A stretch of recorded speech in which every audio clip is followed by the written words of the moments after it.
Yeah, welcome to this unboxing video for a long-awaited expansion for one of my favourite games of all time. One of them, Terra Mystica. And this is the Terra Mystica Merchants of the Seas. It's the German copy, Die Handler. But it's totally language independent. The English version is not widely available at the moment. Certainly I've not seen it. And this was a great price. I got this from anybody in the UK that wants it. Spiel Tastiche for round about £30 because it was euros. Round about £30 delivered from Germany, or just a little over. And I quite like it actually, because just printed off the rules in English. The English rules are available on BGG or from Fjordland Spiel, and it matches in because my original copy of Terra Mystica is the Fjordland. I got the very first printing, and then I've got German Fire and Ice, and now the Merchants of the Seas. And of course, when they're all next to each other, because I will be needing all the boxes, it's it just matches. It's perfect. So yeah, because both of these are jam full, because I've got the expansion. I've also got the Perspex overlays from fantastic Perspex overlays. That's weighs a ton, that, from Board Game Innovation in there also. So I've read the rules of this, and this is one real stellar expansion. This is because reading through the rules, it's quite involved. It adds some complexity to Terra Mystica, so definitely only play this, or even get it once you play Terra Mystica a good few times. I think, looking on the BGG stats, I think we've logged 14 plays between the base game and the expansion, and that's only when we started logging. So I think it's probably, you could add another maybe 10 plays onto that, possibly. But really looking forward to this. It adds quite a lot. I mean, here's the rule book. You can see there's a lot going on, and there's a lot in this expansion. And I was quite excited reading the rules because it does add a lot to the game, and it should solve what some people might see as little minor problems with the game, like getting blocked in. I mean, on your initial placement you can place so that it's unlikely to get blocked in, but this should sort it out completely with the shipping and stuff. You know, if you have one of them races that hasn't got a magic carpet or can tunnel or whatever, or the witches, you know, flying on the broomsticks, you know, you're not going to get blocked in with this, because the ships are really, really good. So let's open up the box and have a look. 2 to 5 players. It says 30 minutes a player. I think it does add time on this, but who cares? It's still less time than the absolutely fantastic Gaia project, which I've got to. The Gaia project, I would say, is another level up in complexity to Terra Mystica, but is an absolutely fantastic game, and I really want to get that one played some more. So here we go. Let's open this up. I really like the shipyard buildings. So they're nice and chunky. They have the nice big stronghold buildings in Terra Mystica. So these are the shipyards. There we are. Proper wood.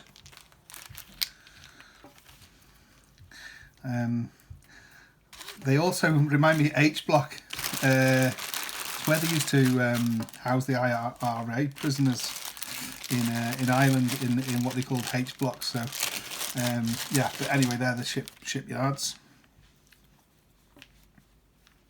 in all the various colours there.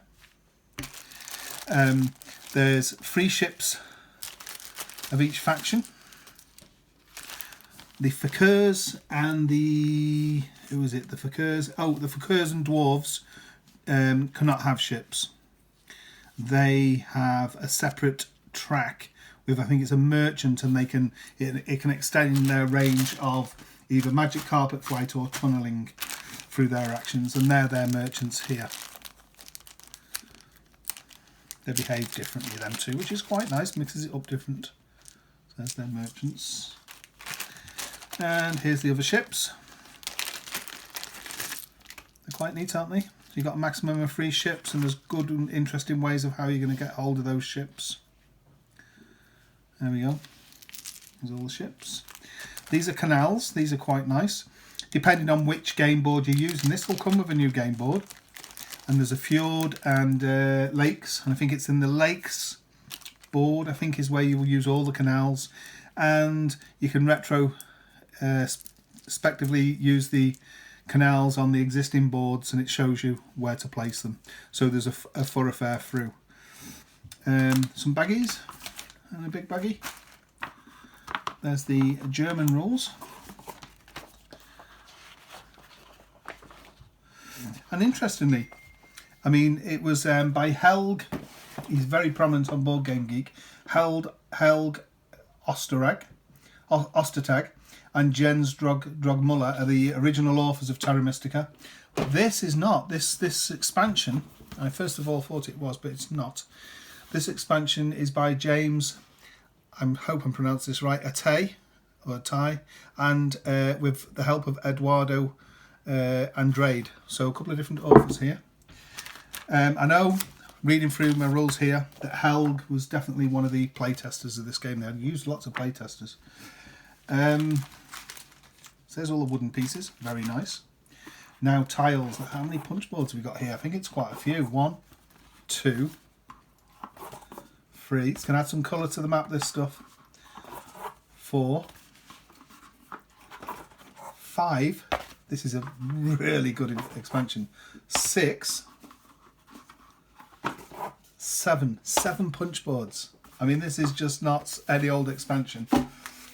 I mean, say, reading through the rules, it just sounds fantastic. And knowing the game pretty much, well, very well.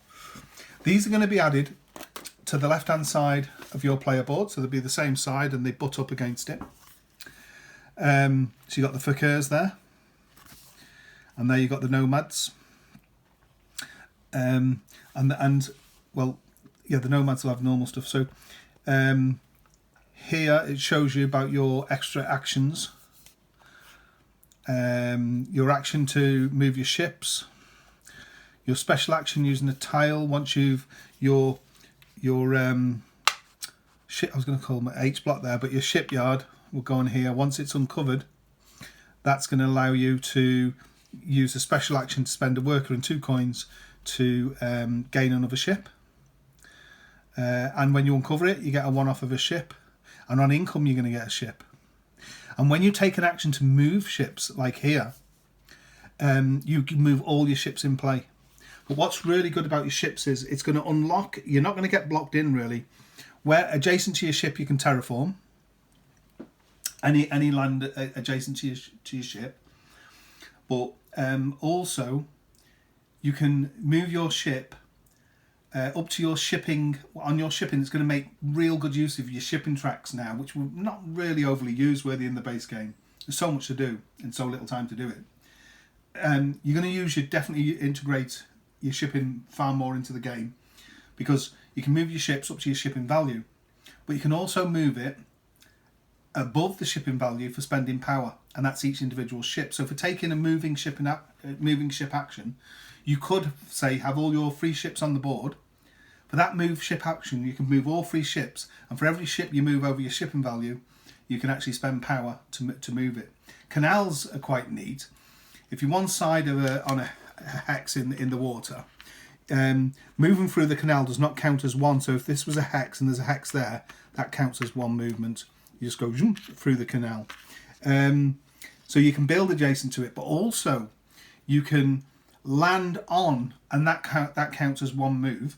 An opponent's structure, any structure, and there's structure charts here that will be here that tell you what you can get for trading with your opponent. So it's going to make it so much more interactive.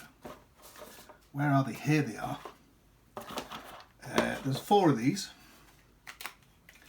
So each player will get one of these. In the 5-player game, you'd have to share. So if you interact, if you trade with a dwelling, you immediately get a victory point and a worker. And that's just by getting your ship onto the dwelling. Well, in the case that'd be next to the dwelling.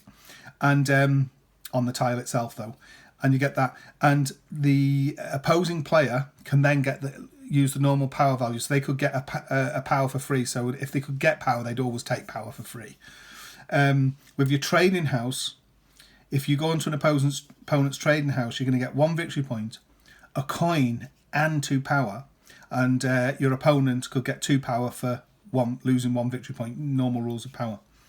Yeah, and so forth. So it gets really good up to, say, your stronghold, 2 victory points, 2 coins, and a terraform action for 1 spade. And again, your shipyard will be 2 victory points, a ship, and a move ship action. And when you actually, a couple of things with the ships as well, when you terraform next to where a ship is, you can use the normal build cost. You can pay the normal build cost and keep the ship there, or you can bring the ship back home, and that'll pay for your building of that dwelling. The other thing you can do as well is, or what you have to do is, when you land on an opponent's structure, when you've activated, the ship comes home. So, and you leave your ships on there because you can move all your ships, and then you activate them all, and then they come home when they're on an opponent's structure. So they're pretty neat, and will give you some great income and special abilities there. So you're going to have all these boards next to your board. You're going to be able to do the shipping stuff. There's some extra town tiles here. 4 points, a key, and move up on the shipping. Very important in this game.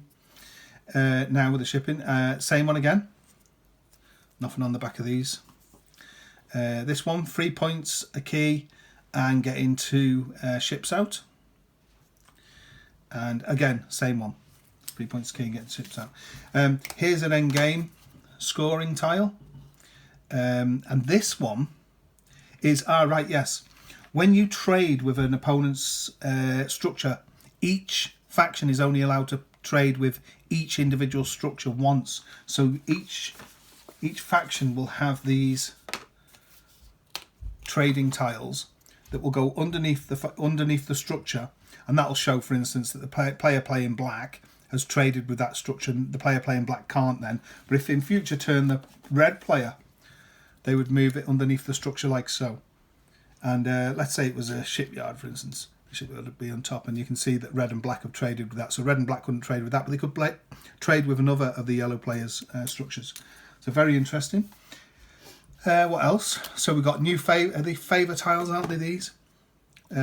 Which are really cool. So one upon is that the air track, isn't it? And then at the end, yes, for the amount of these trade tokens is what you will score. So if you got 10 plus of these out, you get 5 points, and 7 to 9, 4 points, and so forth. So pretty neat. Some giving you ships here at income. This one up on the fire track, place a priest and get 4 coin 1 time, or we've got the slash there, or move up on the shipping track and get a worker. So pretty neat there. We got new round tiles here, so you can see, get a ship if you're up 4 on the air track, get a ship at the end. Spade action.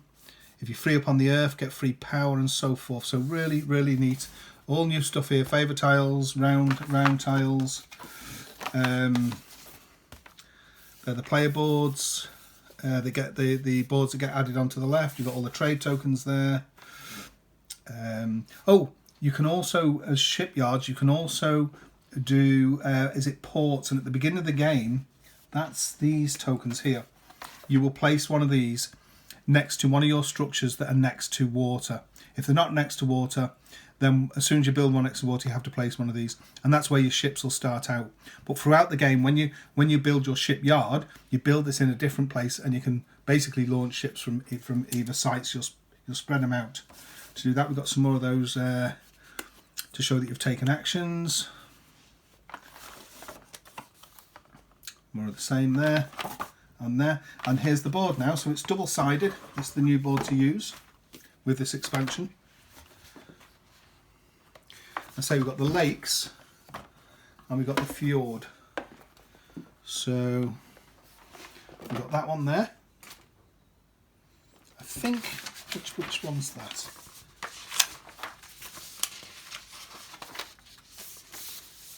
The new ones,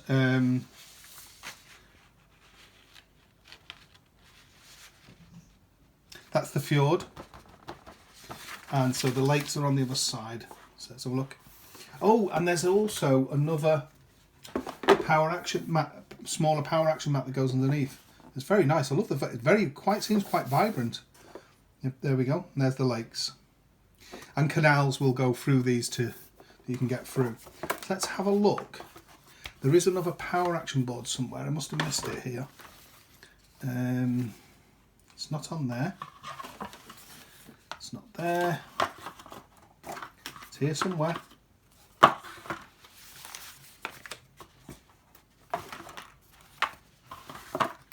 Oh, here it is. And this will go at the bottom of the board. And of course, there's actions here. Spend 4 power to move your ships, all of them, any that you've got on the board, up to a maximum. Of course, you can have 3, and you can spend. It's showing there you can spend 1 extra power to move it a further space per space you move it. 4 power to get a ship, and 5 power and a priest to get a favour tile. That's a new thing, isn't it? So that'll go underneath the board as well. So that's pretty neat. All in all, a lot of expansion there, isn't there?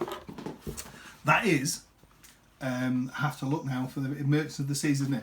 Terra Mystica, Merchants of the Seas. Can't wait to play it. It's going to add another level to Terra Mystica, isn't it? And I think it's going to sort out what some perceived as a problem of blocking. I don't think you could get blocked with these ships now.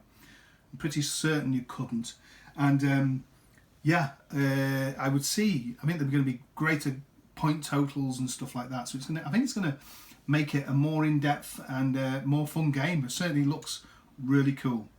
So there we go. Terra Mystica, Merchants of the Seas. Thanks for watching.